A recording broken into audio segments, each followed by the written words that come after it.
மதுரை மாவட்டம் மேலூரை அடுத்த அழகர் கோவிலில் அமைந்துள்ள அருள்மிகு கள்ளழகர் திருக்கோவிலில் மாசி தெப்பத் திருவிழா வெகு விமர்சையாக நடைபெற்றது. இக்கோவிலில் மாசி மாத பௌர்ணமியையொட்டி 3 நாள் தெப்பத் திருவிழா கடந்த 1ஆம் தேதி தொடங்கியது. இதனைத் தொடர்ந்து நேற்று மாலை திருக்கோவில் உரியடி மண்டபத்தின் முன்பு கள்ளழகர் தங்க கருட வாகனத்தில் எழுந்தருளியதைத் தொடர்ந்து கஜேந்திர மோட்ச நிகழ்வு நடைபெற்றது. இவ்விழாவின் முக்கிய நிகழ்வான தெப்ப உற்சவம் இன்று காலை நடைபெற்றது.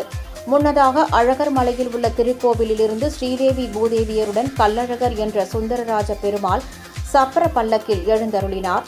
பின்னர் மேல தாளங்கள் முழங்க தீவட்டி பரிவாரங்களுடன் அருகில் உள்ள பொய்கை கரைப்பட்டியில் உள்ள தெப்பத்திற்கு புறப்பாடாகினார்.